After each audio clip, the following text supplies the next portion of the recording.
முக்கண்ணனை வணங்கி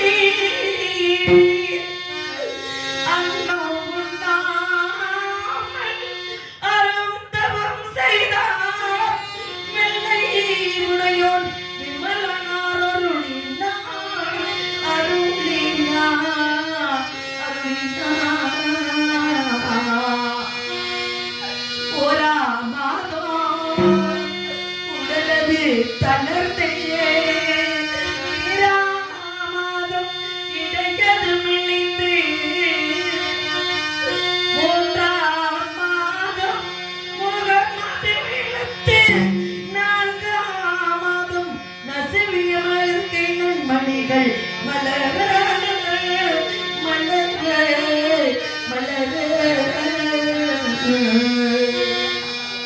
5ஆம்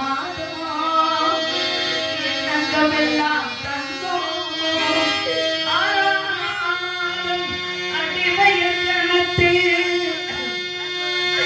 7ஆம் மாதம் இடையது விழுந்து 8ஆம் மாதம் திட்டவான் உனது மாமன்மார்கள் சீர்வரிசை தானெடுப்ப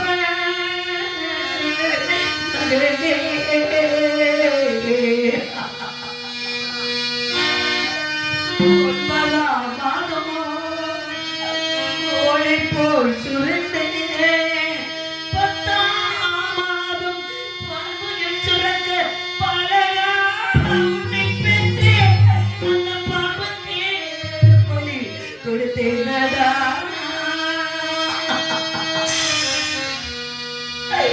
யாருமில்லாத அதை போல் நின்று கொண்டிருக்கின்றேன் மகனே ஒரு ஆறில்லை உற்றாரில்லை உறவினரை யாரும் நின்று கொண்டிருக்கிறீர்களா விடுவதற்கு வரவில்லை என்றால் 1000 பைசலுடைய குற்றத்துக்கு ஆளாகி விடுவாய் சக்தி என்று சொல்லியிருக்கிறார் நம்மை அறிவு கொண்ட வேதியர் தாய் பராசக்தி என் மகனுக்கு இப்பொழுதைய சொல்லிகளை எடுத்து நான் கொல்லி வைத்து விட்டு செல்ல வேண்டும் அதற்கு நீதான் அம்மா உதவி புரிய வேண்டும் நீதான் அம்மா உதவி புரிய வேண்டும் கொல்லி வைக்க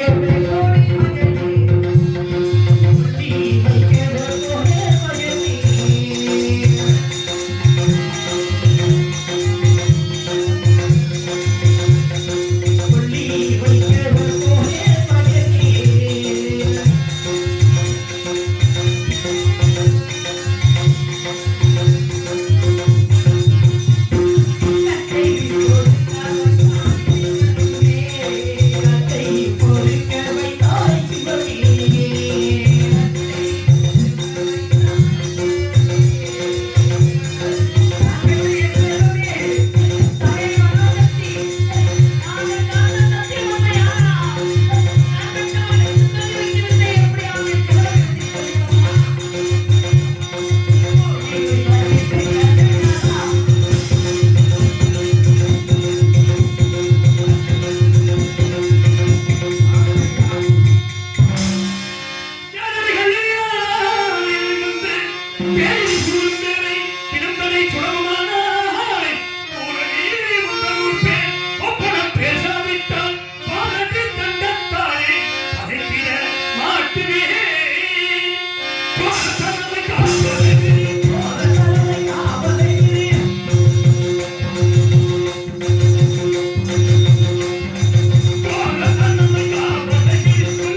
பாலக்காட்டில் தோன்றிய நஞ்சால் மாண்டான் ஐயா ஐயா ஐயா நள்ளிருந்தனிலே தாங்கி நின்ற சுடலை கண்டே கொல்லியும் வைக்கலானே கோபத்தை கொலைப்பே தெய்வமே தெய்வமே தெய்வமே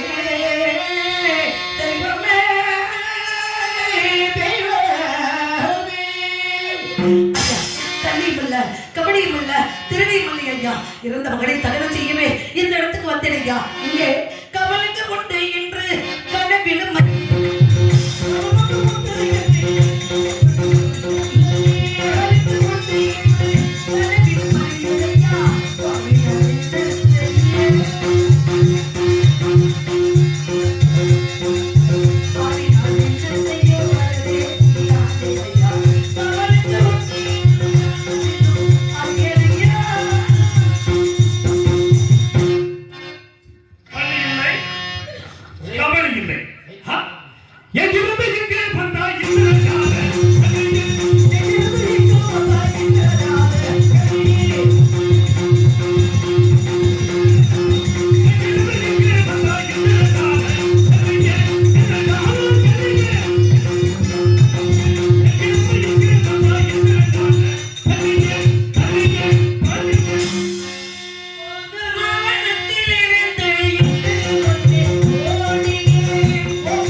ஐயா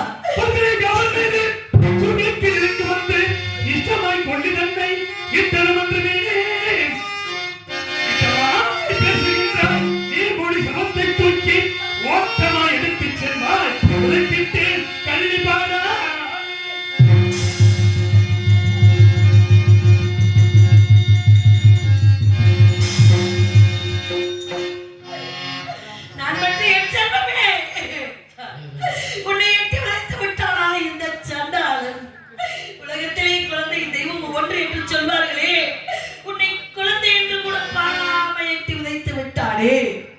மன்னித்து விடலா, அவனை மன்னித்து விடு.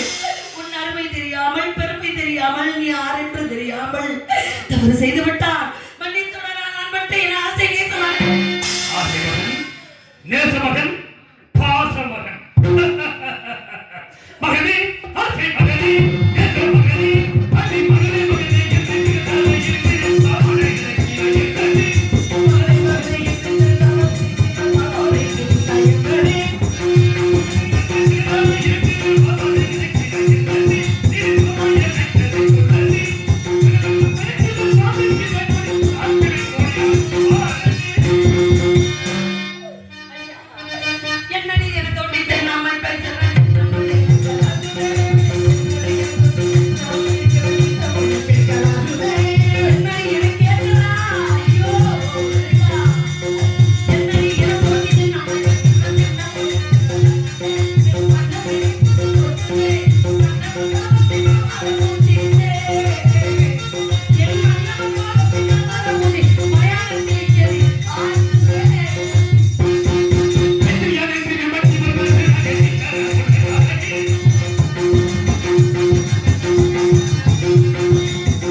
என்று இப்படி ஒரு பெண்ணோடு இந்த காசி மாநகரத்தில் இருக்கிறார். நம்புங்களையா, நம்பி என் மகனை தகனம் செய்ய அனுமதி தாருங்கள் ஐயா.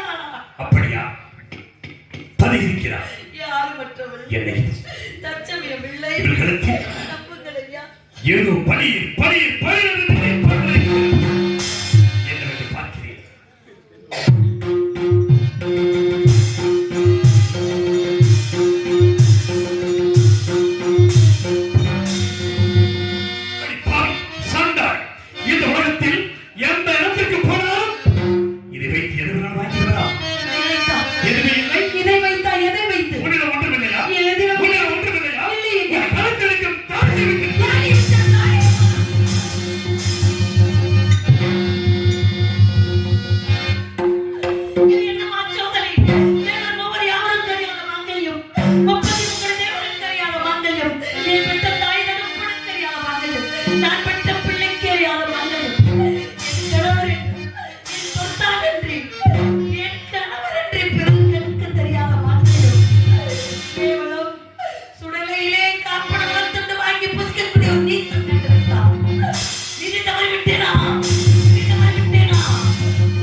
தேவர் மூவர் யாவர்களுக்கும் தெரியாத தாரியம் கேவல மயானத்திலே காற்பன வளர்த்துள்ள வாய்க்கேசி வாங்கி பிழைக்கின்ற நீச்சல் கண்டான் என்று நெருப்பில் விழுந்த புழுவாக துடிக்கின்றானே.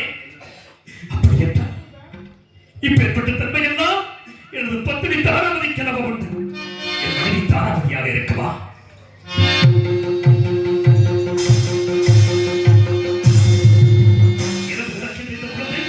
என் மகன் ரோகிராசா இருக்கார் இருக்கார். இதுவும் அந்த விஸ்வாமித்திரன் சூழ்ச்சியாக இருந்தாலும் இருக்கிறார். தீர விசாரிக்க வேண்டும்.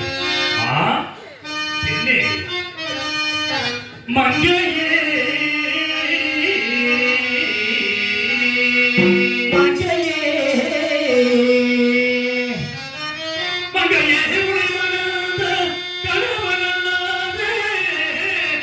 மற்றொரு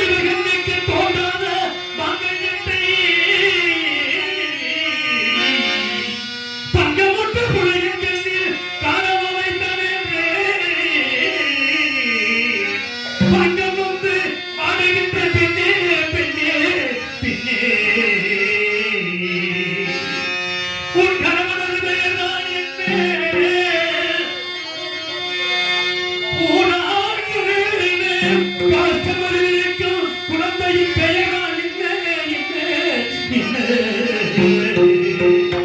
அப்பா உன் மனதினில் உள்ள மனக்குறையாவையோ மறைக்காமல் எடுத்துரைத்தால் மனக்குறை தீரும் பெண்ணே பெண்ணே பெண்ணே அப்பா நீ யார் எனக்கு சந்தித்த குழந்தையா உன் கணவன் பேர் என்னப்பா உன் ஊர் என்னப்பா எனக்கு வருமான சொல்லப்பா எனக்கு வருமான ஐயா கட்டையை வைத்த பிணத்தை காலால் எட்டி உதைத்தீர்கள் ஐயா. ஒரு குழந்தை என்று கூட பாராமல் இப்பொழுது ஊர் என்ன பேர் என்ன உறவு என்ன என்று கேட்கிறீர்கள் ஐயா. நான் எதை சொல்ல, நான் எந்த கதையை சொல்ல ஐயா? பட்ட கதையை சொல்லவா, பிறந்த கதையை சொல்லவா, எந்த பாவி மகள் உலகத்தில் பிறந்த கதையை சொல்லவா? நான் எதை சொல்ல வேண்டும், ஏன் சொல்ல வேண்டும் என்றால் எனக்கு ஒரு வழி தெரியவில்லை ஐயா. சொல்கிறேன் ஐயா. என் கதையை கேட்ட பிரகாரம் நான் விட்ட மகளை தகனம் செய்ய அனுமதித்தார்கள் ஐயா, அனுமதித்தார்கள் ஐயா. யாரென என்று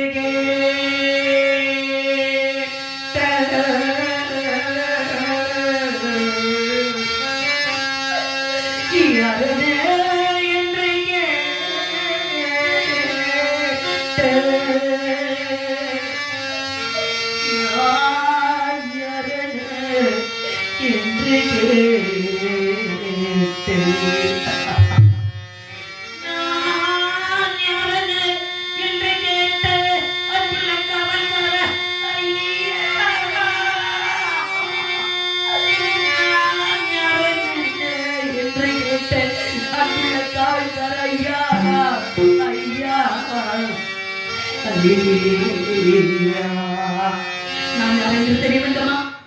நான் பெற்ற மகன் யார் என்று தெரிய வேண்டுமா? சொல்கிறேன் ஐயா. இந்த பெண்மகள் இந்த உலகத்தில் வாழ நான் பெற்ற என் கண்மணி ரோஹிதாசன் இந்த உலகத்தை ஆள இவன் தந்தையோ அயோத்திக்கு அதிபதி ஐயா. என் தந்தையோ கண்ணமாபுரியின் காவலர். இவன் தந்தையோ அருச்சந்திரன்.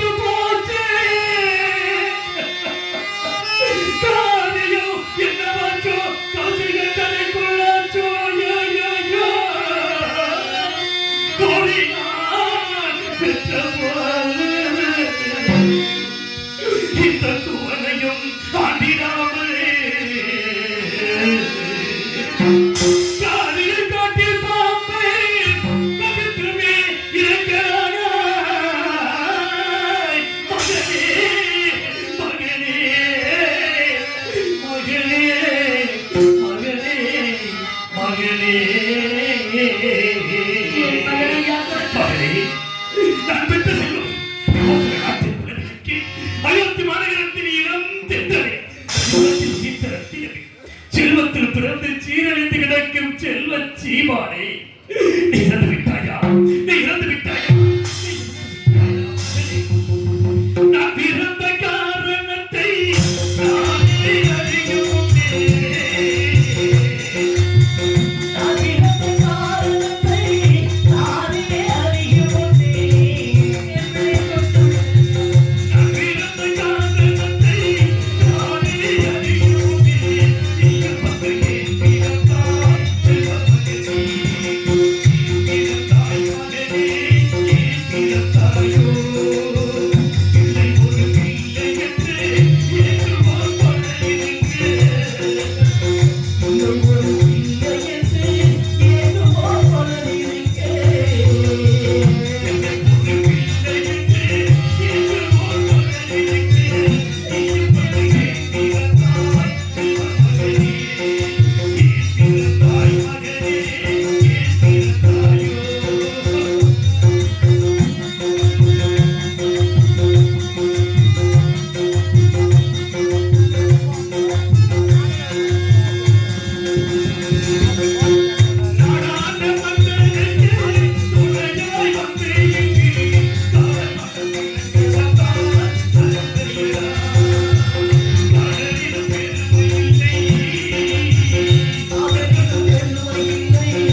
யாரையா நீங்க?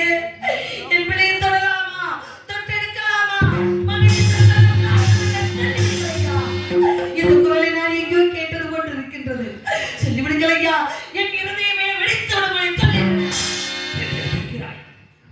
நீ கேட்கிறாய்? யார் கேட்கிறாய்?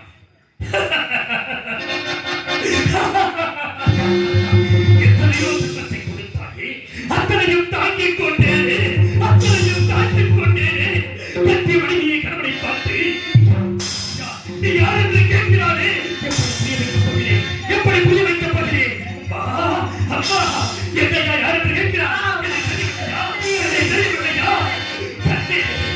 என் கண்மணி, என் கண்மணியே, என் உணவோடும் உயிரோடும் கலந்திருந்த உத்தமி, இந்த மனித மயானத்தில் மாற்றம் கொண்டிருக்கும் மாற்றற்ற மாணிக்கமே. என்னை தெரியவில்லையா? அம்மா, என்னை தெரியவில்லையா? எல்லோரும் உன்னை சந்திரமதி என்று அழைப்பார்கள். நான் உன்னை எப்படி எப்படி எப்படி தாராபதி தாராபதி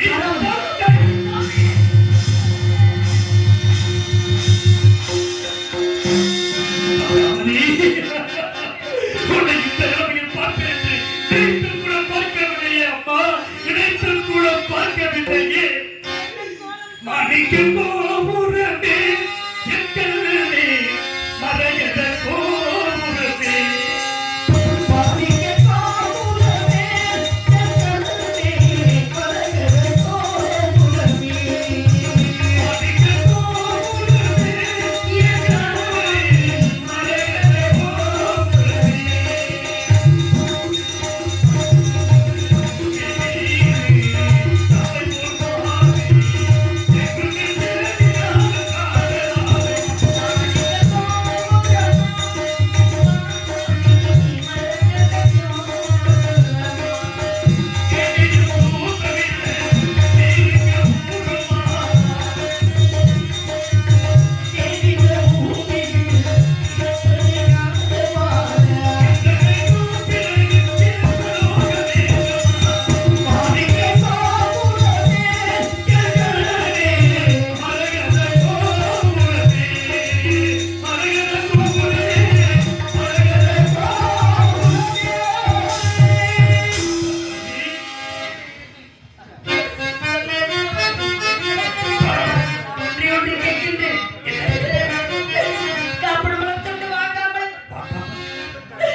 எந்த சத்தியத்தை காப்பதற்காக மயானத்திலே வந்தோமோ, நாம் உயிர் மூச்சு உள்ளவர்கள் நினைத்திருக்க வேண்டும். காசி மாநகரத்தின் வீதிகளில் சென்று உடைய கரங்களை ஏற்றி பிச்சையாவது எடுத்துக்கொள்ளும். அவரை குழந்தையை பத்திரமாக நான் பார்த்துக் கொள்கிறேன்.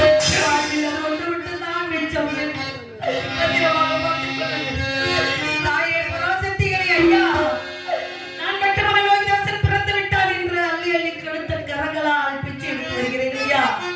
உதவி செய்யுங்கள் ஐயா, உதவி செய்யுங்கள். தாமே தந்த பிச்சையிலே பிறந்தேன் அம்மா.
ஐயா? நான் அரண்மனை காவலாளி.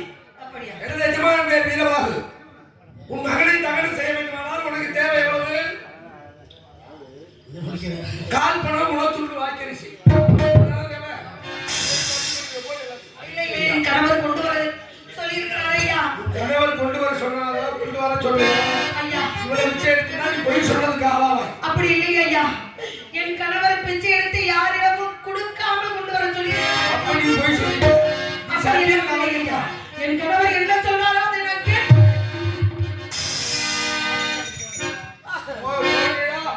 எஜமான குடுங்காத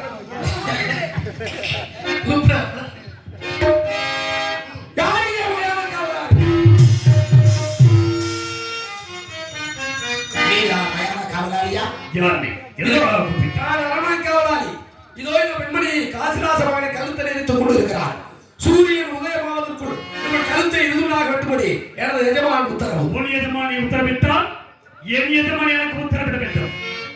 உங்களுடைய எஜமான் வீரவான் இதோ வச்சிராயத்தை பார். கொடுபாய் குடிக்கோடை உழுந்து விடுவதற்குள் வெட்ட வேண்டும். இப்படிக்கு ஒரு எஜமான் வீரவான்வா வீரவான்வா யாராக இருக்கிறான்? நீயா கொலை செய்தாய்? நீயா கொலை செய்தாய்? இல்லை சுவாமி, பிச்சை எடுத்துக் கொண்டிருந்தேன். குற்றவாளி கொலைகாரி என்று கொண்டு வந்து நிறுத்தி விட்டார்கள்.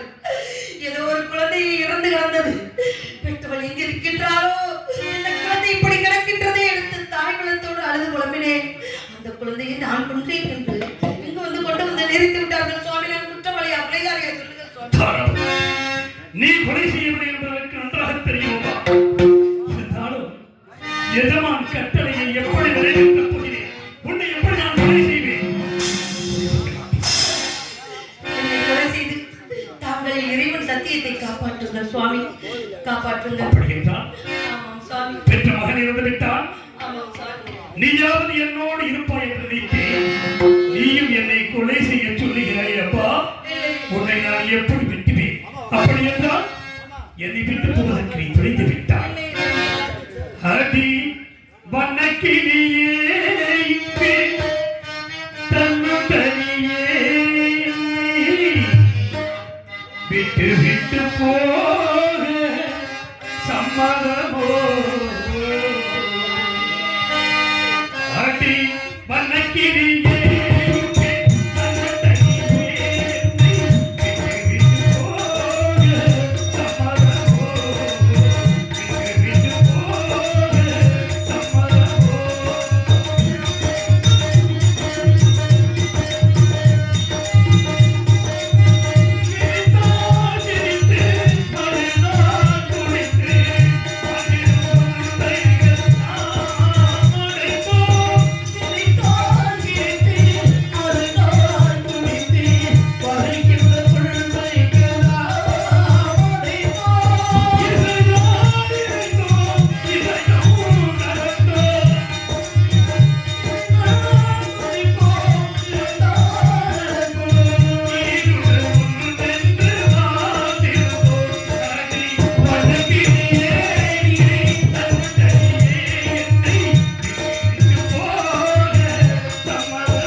எந்த சத்தியத்தை காப்பதற்காக இங்கு வந்தோமோ இதுதான் இறுதி கட்டம்.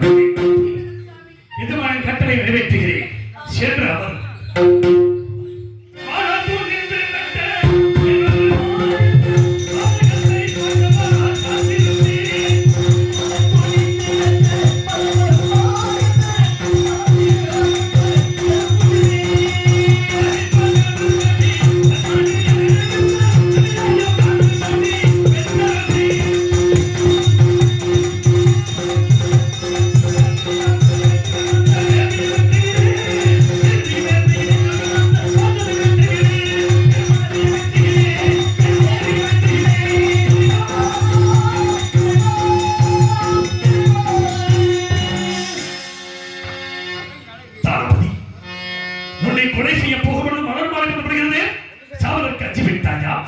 கஞ்சவில்லை சுவாமி. மறுபிறவி ஒன்று இருந்தால் தங்களுக்கே நான் மனைவியாக வர வேண்டும். நம் இருவருக்கும் லோகிதாசன் மகனாக பிறக்க வேண்டும். தாங்கள் இந்த மக்களுக்கு தலைவனாக இருந்து அவர்களுக்கு தொண்டு புரிய வேண்டும் என்று நினைத்தேன். பெண் தானே, சஞ்சலப்பட்டு விட்டேன். மன்னித்து விடுங்கள் சுவாமி. இந்த பிறவியில் என்னை அறிந்து நீ பட்ட துன்பங்கள் போதா பிறவாத வரம் வேண்டும் என்று எண்ணிக் கொண்டு மீண்டும் சென்றார். அரிச்சந்திரன் மனைவி என்றால் வெட்டுகிறானா வெட்டு விடுவானா என்று என்னை சோதனை செய்து பார்க்கிறாய். வெட்டத்தான் போகிறேன். வெட்டமையில் குண்டாக போகிறார். இருந்து வருகின்ற ஒவ்வொரு ரத்தமும் கட்டிய மனிதனை கொண்ட பாவி என்று இந்த உலகம் எல்லாம் என்னை படித்து பேசப் போகிறதே. அந்த அரும்பெரும் காட்சியை காண வேண்டாமா? என் மீது கருணை இருப்பது உண்மை என்றால் என் கண்ணெதிரே தோன்ற வேண்டும். நாங்கள் அந்த சத்தியம் நினைத்திருக்க வேண்டும். நீதி போக்க வேண்டும். சத்தியமே ஜெயம். சத்தியமே ஜெயம். சத்தியமே மனைவியை வெட்டு.